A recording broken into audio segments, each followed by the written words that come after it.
Oh, What's good? Joyce. What's good? I'm feeling happy today. You're I'm happy. really happy. Oops. You're happy every day. I know, it is a choice. Yeah. It is a choice. Even when things don't go exactly our way, sometimes you just have to be intentional about it. I'm working on that each and every day. But jeez, I just feel fired up hanging out with you today, and just so happy that more and more people are tuning in to What's Good. By the way, welcome.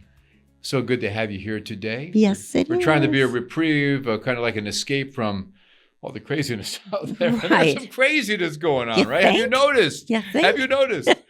I try not to notice. That's right. When I don't notice, I am good. Yeah. I've been news-free for a couple of months now, except for checking in on the weather. Yep. I can't even begin to tell you the peace that I feel. It's just so great. And I know that I've done my work. My work is voting. My work is prayer. Yeah. My work is just doing my work. Right. And I feel really, really good about my life. And when I say a universal prayer, it's for the whole world. I want all leaders to be good, enlightened. I want God's grace to touch every one of them.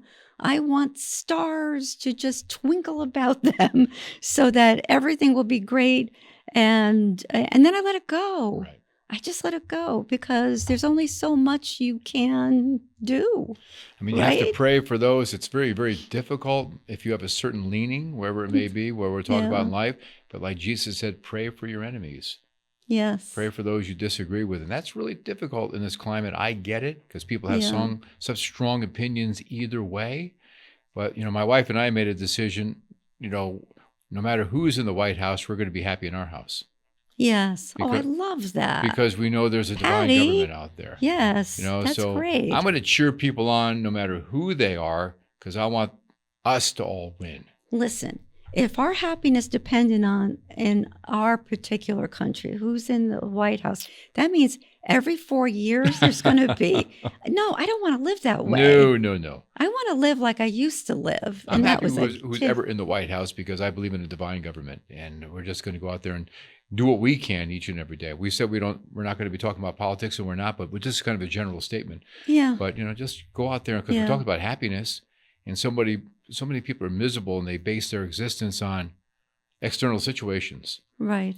But we can make that decision each and every day that, okay, whatever happens, I'm going to make that intentional design of my life to go out there and be happy. There's a story that went around for a while, and it's about a woman an elderly woman that had to be moved from her home to a sort of a nursing home, convalescent home.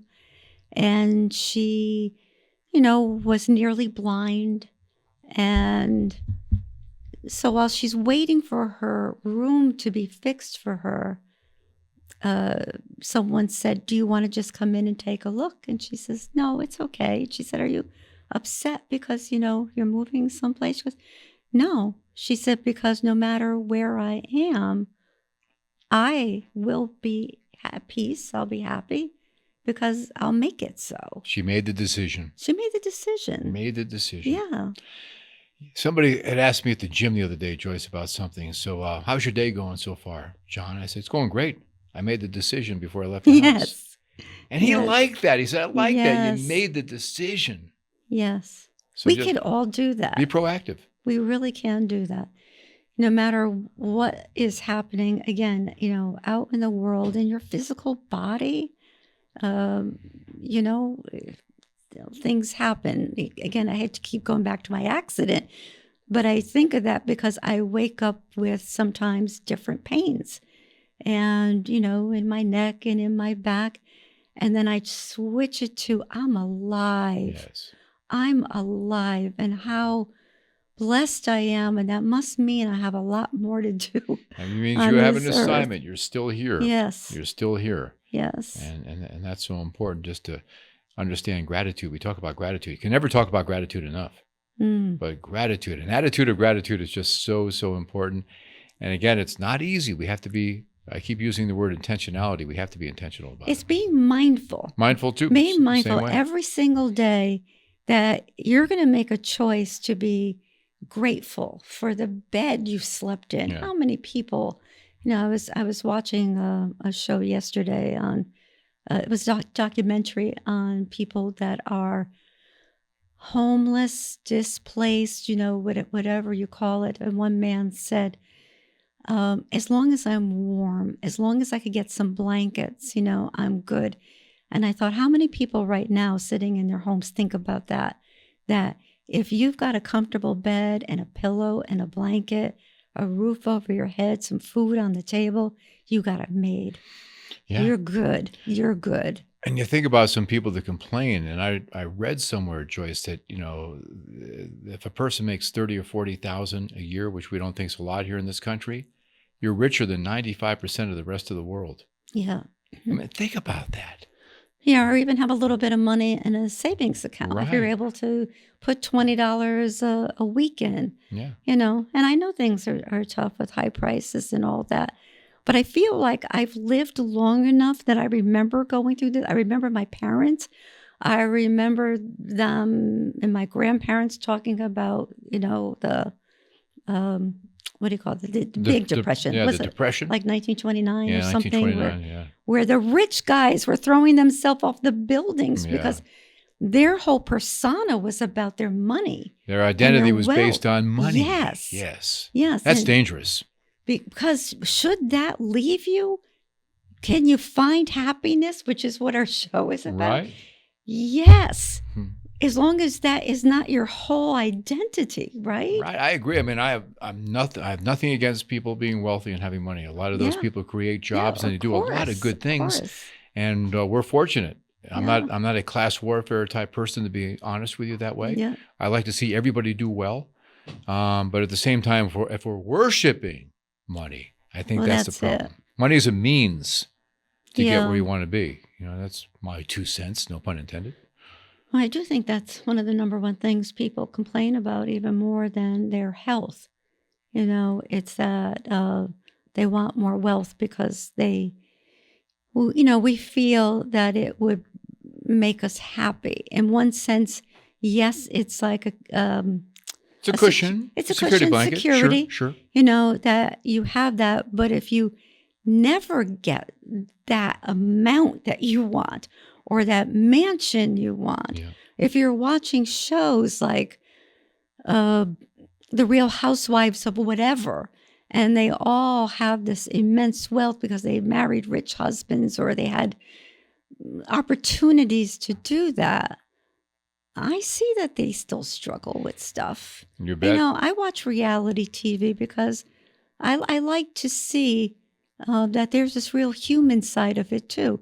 Marriages break up, they're sad, money gets lost, businesses can close down. And, so we learn from that. Where is our true happiness? Yeah, and I don't relish seeing that. I mean, I know some people will see these Hollywood couples, they think they're spoiled, this and that, and when they have challenges, some people actually enjoy that. And I don't want to go down that route. They're human beings. Never would. The thing is, we can't really relate to them because their level of fame, everything they do is covered by the press. So they never have a chance to work anything out themselves like we do, if we have a situation that's privately handled in many cases. But everything they do is in the court of public opinion.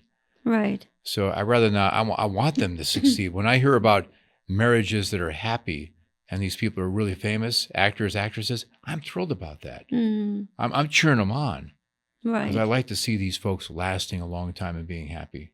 Yeah. I don't, just because they're making a ton of money and they're actors, actresses, singers, I don't know, they're human beings too. Yeah. We can't forget that. And it's all relevant speaking about them because I used to work with a lot of very, very wealthy people. But I also know that especially in the art world of entertainment, you can make a movie and make $20 million immediately. And then you're elevated to that lifestyle because you can't really live on the same street because people know where you live. They're knocking on your door. Sure. So maybe you move to a nice gated community. So your expenses go up. But what happens when all those expenses are really high and suddenly a movie doesn't come around for 10, 15, 20 years? So yeah, I look at everyone as we're all the same. You and I were talking before. I think I mentioned this in a previous episode about The Crown, the TV series. Love The Crown. I loved it, but you look at them. Yes. The famous, hierarchy that they are, the hierarchy, and you think that they have all this privilege, but they were so dysfunctional, such a dysfunctional environment, and they felt like they were prisoners. They had all the money in the world, but they were so unhappy. Yes, and they had a certain way they had to. That's right. It was the queen. Exactly. Yes. The queen would always talk about not as a family; it's a system. Yeah. What do they call it? The institution. Institution, but also a system that people had to fit into that system. Right. It wasn't about them anymore. They had to put their desires second to the queen. It was all about the queen. Yes. And I was watching this with my wife, Patty, thinking, wow, I'm fascinated by it, but I would not want to live that kind of life. No. Look at poor Princess Diana. She was so unhappy. Still breaks my heart every time I would look at her as what could have been. Yeah. What could have been. And she was so unhappy in so many ways. Well, like she said, there were 3 people in that marriage. That's right. So he did it out of obligation. You had to be a virgin at that time. Yeah. And that ended, I think, right after that. Right. Yeah. So when I think about happiness, I always think of this little boy, Matty Stepnonik. I know it's kind of tough to pronounce his last name wrong, but I remember he passed away, I believe, when he was 13, and he had this condition that he was born with, and he wrote books about poetry, and he made the news a lot. So a lot of you out there, you're going to remember him. But if I'm ever feeling down, I have this in a book. I have a book of like great passages and everything. And by the way, and I bet you revert to that every now and then. I do. And I find things that I highly recommend, whether you have a journal or whatever, stick things in here that make you feel good. Do you know, I did not know this was in here until recently because it was stuck way in back. And it was from my mom and dad. Oh, wow. And it said, I'm sorry, I'm going to just go to this for a second, because this really made me happy. Yeah. To a daughter who's so helpful, happy birthday. And she wrote in there, because you're a daughter who's so willing to help out, blah, blah, blah. But it's her little sticky note. Wow, you still have that? Well, I didn't even know it was in there. And she said, Joyce, I started to underline the lines that fit you to a T when I realized that they all did. Love, Mom. I just cried when I saw that. Yeah. It just meant the world to me. But going back to Maddie, so it says on here, they call him the poet. And this dying child said, what matters to me most is that I wake up each day and take a breath. I appreciate watching the sun rise and set, knowing that they are gifts, not things to be assumed. And the wisdom of a 13-year-old. Incredible. Right? Yeah. Incredible, because, he knew he didn't have long for this world. And he appreciated everything around him. I'm sure he appreciated the wheelchair he was in, or the new tube that they found that he could breathe a little bit longer without it at times, like Christopher Reeves. Yes. And when you think of things like that and you see what they did, I mean, this little boy was impactful just by writing down some poetry and getting some attention, national attention for it. But not because he was making money, it's because he was making others feel good.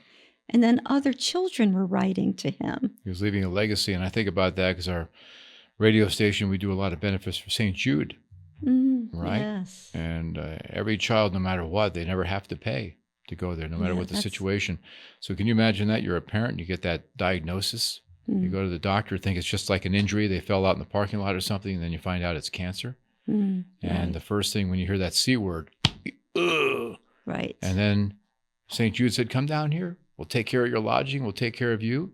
And when you go down to St. Jude, too, it's a happy place. You'll walk in, it's nothing but colors, all the different colors on the rainbow, this and that. And when you see the kids, many of them in just dire condition, they greet you with a smile. Yes. We go in there and we're like, oh. Yes. And they're like saying, don't be sad. Right. They're consoling us, Joyce. Yes. Or the Connecticut Children's, whatever it may be. It's just, these kids are amazing. And you'll learn so much about life. Right. From these 12, 13-year-olds. And many of them may not be around for long. Right. Because I've done so many of these radiothons where I get attached to a lot of these kids. And then the next year we'll do it again. And I'll say to somebody from St. Jude, so how's so-and-so? Oh, I didn't make it. Yeah. Oh, my. And I was just throwing the football with this kid in the hallway the year before. Yeah. And so great that you did. Yeah, I did. Right. I mean, at least it's becoming less and less now. The survival rates have gone up. Mm-hmm. Thank you, Danny Thomas and Marlo Thomas. Yes. Yeah. Don't you think these souls come to earth at times just to teach us these lessons? Yeah. Again, it's like pay attention to things like this. We talked about that in a previous episode, Right. about looking for the signs out there. They're everywhere. Right. They're everywhere. So when you see this, like if you're watching TV and you see, oh gosh, you see the children in other countries that are starving, and they show you from shelters, dogs and cats. Oh, every time I see this, Joyce, I'm saying to my wife, I want to contribute to everything. Everything. Everything. I see this. Everything. I see, Tunnel for Towers. Or like you said, the dogs and cats. Yeah. I said to my wife, can I get another cat? No, we got two, and they're scratching up all the furniture. But Right. adopt them all. I know. I would too. All the animals and all kids. I would too. Yeah, here's a little funny story about that. When I was young, I was very young. Still young. I am ageless. That's what I say. Exactly. You're ageless. We're all ageless. If you peg yourself a certain age, you begin to act that age. Right. So unless my doctor tells me, I forget how old My I am. wife calls me a child, and I'm proud of it. That's she says, right. You're such a child. I go, thank you. She goes, that wasn't a compliment, but I'm taking it as one. Yes, yes. But speaking about animals, because I always loved animals so much. And I remember I was on the floor, lying down, coloring, and my mom and dad were there. And I suddenly got enlightened about what I wanted to do in life. And I blurted out, I said, I know what I'm going to do when I grow up. And they were like, what? And I said, I'm going to have a cat house. And they started laughing. And I said, what's wrong with owning a cat house? And I didn't know that was another term for a house of prostitutes. Oh, jeez. That they called it a cat house. I didn't know that. It was called a cat house? Well, really? that's what they told me. So if anyone knows that, yes. So my mother gently had to tell me, that's not really a good thing to say. Oh, well, your intentions were good. My intentions were Your intentions great. were good, yeah? Yes. Oh. So, but anyway, talking about all the stuff like, the children and the animals and wars in other countries. And then people have said to me, how in the world can you be happy when the whole world is burning? And I just felt like, well, the whole world has always been in trouble. Yeah. Except now we have 24/7 news, which we really didn't have even 20 years ago, I don't think. No. And now everything is breaking news because we know how that works in the entertainment industry. Yeah. The more likes you have and the more people tuning in, they can get more advertisers for it. And the more sensationalism, according to these news networks, the bigger the ratings. Yeah. So I would imagine if that existed during World War II, it would be constant. Right. So it's always been happening around us. There's always been tragedies in our neighbor's house, in our own house. And I just began to think that, well, right now you're asking that question because you feel really down about it and feel like you can't go on. And how could God let this happen? And those are all legit questions. But they weren't. I understand. But they weren't asking that question when it didn't hit home. Right.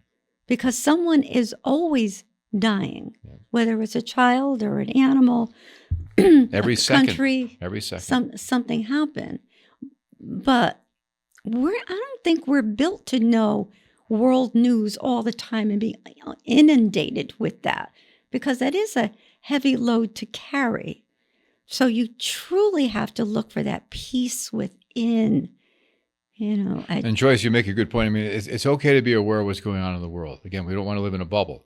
But the 20-minute news cycle, you can watch for 20 minutes, and it's going to be the same the following 20 minutes. They just keep running the same stories over and over again. And then we let it take seed and root in our minds, and we start thinking the whole world's falling apart. Right. But we have to kind of realize that we're only here for a little while. Yes. So let's go there and enjoy life. There's so much good in the world. That's it. There's so much good. So much good in the world. There's so much way better than what we're seeing. Yes. And we are on Earth for a short time. Yep. And I always mention song titles. What is but it? Billy Dean had a song. He was a country singer back in the 90s, had a lot of hits. Only Here for a Little While. Mm-hmm. Go out, look that up. And it pretty much explains what we're talking about right now. Just find the joy. Look for the good. You should make a list and put it online, all the positive songs. We're going to have to do an episode on that at some point.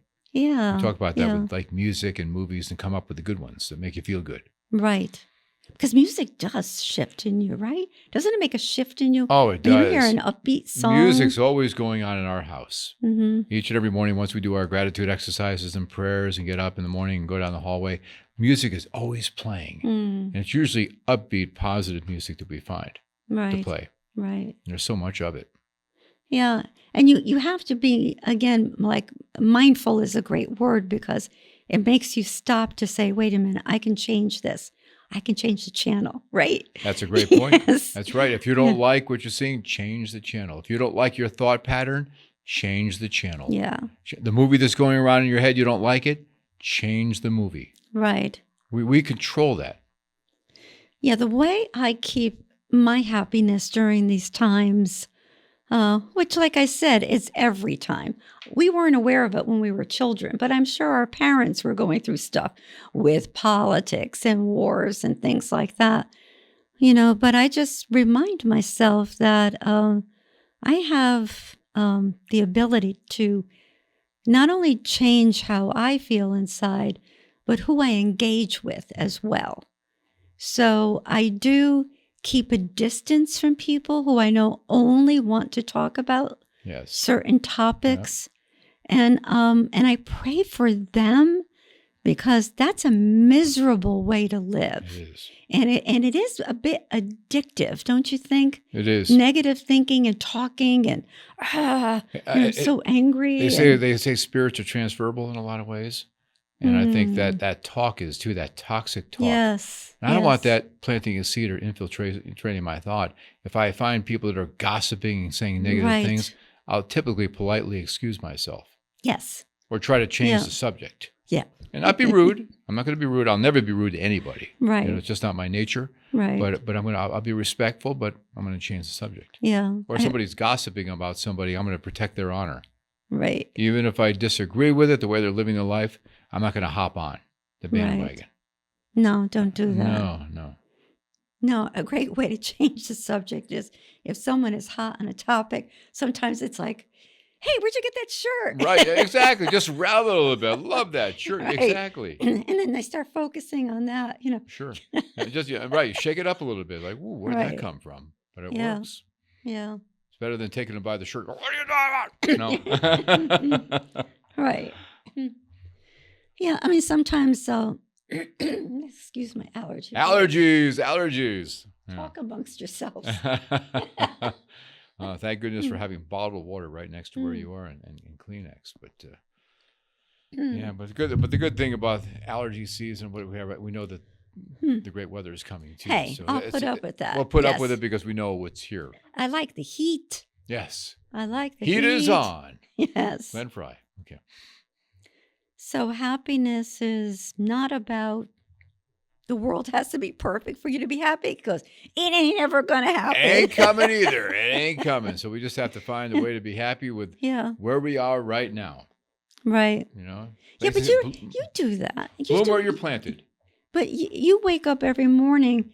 I wake up, I think, I don't live in the same household, but it takes me a while. But I have this feeling that you could just start your prayerful life, like right away. Yeah, I mean, before I get up, I've already done my gratitude exercises, my prayers. I look outside. I do like you do. I look at the sun, even if it's raining outside. What's a gratitude exercise for you? I just, I thank God for everything I'm grateful for. So you begin so I just find something. I'm just grateful for something that somebody did for me the day before. Wow, that's nice. And yes. I'm grateful for this day that I have here. And like I was thinking about today, the people I was going to see at the gym. You and I were going to be recording our podcast today, that we get a chance to work with David and Steph here at our studios in Brantford. And, I got this amazing wife at home, and I got these kitty cats that I'm so blessed by. I just try to find little things. Sometimes it's harder than other days. Yeah. You have to really dig deep, because we don't always wake up feeling that way. Sometimes I wake up feeling, I don't want to go out today. I want to stay in bed. So we all go down that rabbit hole. But then I switch my thoughts around. Yeah. I switch my thoughts around. I love staying in bed. Yeah, some days you want to do that. It's just like when we have those days every now and then. Yeah. And I look at the clock. Do I really have to get up? Nah, let me just hang out for an hour longer. Right. It feels so good. Yeah. But I love you begin your day with that. Even thinking about what happened yesterday. Yeah, just, what happened yesterday, this person that I met, this person said something nice, or, God, it was a great lunch I had with a friend of mine, or that coffee that I had was so good. My wife always says, those little things really, really make you happy, don't they? Yeah, a great cup of coffee, a sunrise, a conversation I had with somebody at the gym, somebody I met at the grocery store I hadn't seen in a while, or that cashier was so great. I didn't have my card with me that day, and she said, hey, can I put the store card in for you so you can save a little bit of extra money? Wow. Little things like that make me happy. That's it. Dwell on that, what you just said. Right, yeah. Because that it's those little things. You think that's too little? No. No, just... And it grows, and more good comes from that, it does. right? And as the older I get, the more I'm looking for that gratitude, because I realize that, quite frankly, we're not going to be here for a lot longer in the natural. I believe that we live forever. I believe that paradise is on the way. But while we're here, right, we're basically aliens living in another world right now. In a sense, that's the way I look at it. But make an effort. Let's make it enjoyable. Right. I'm just going to read this little bit of thing. That I love this. Please. I'm not going to read the whole thing, because I know we're going to be short on time.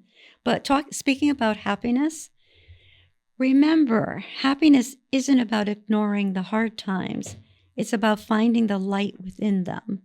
Stay rooted in your values, embrace the small joys, and let your heart be your guide. And that's it. Challenges will come and go, but you can still keep that peace inside. And the more you do it, the larger it becomes, that it's not going to rock you off balance. Yes. You're going to be able to get right back into that and feel good. And don't you want to feel good? It's the only reason why people want a lot of money. They just want to feel good. You have the power to do that. You have more power than you may know. And it's interesting. We all want a lot of things when we're healthy, but if we're unhealthy, the only thing we want is our health. Yes. So really health first. Health first. Wealth. Oh my God. Yes. So many people. I know so many people that have a lot of money, but they're miserable. They're unhappy. And some of them don't have their health. And one guy said to me at the gym the other day, he says, listen, I'm not feeling too, he's got a lot of money. I know that. But he said, I would trade it all in to get my health. So the whole thing is just to enjoy each and every day, because there's no guarantees. Right. We only have today. So let's make the best of it. Make the best of it and dwell on what's good in your life. Yeah. So we appreciate you watching What's Good. We hope you share this with a bunch of your family and friends, especially if somebody you know is depressed or having a really tough time and they need something uplifting. I hope this program will help and be therapeutic to them as well. And we pray for you and your family. And remember, always look for what's good in your life. Joyce, always a pleasure hanging out with you. Oh, I love you, John. Love you too. Bye for now.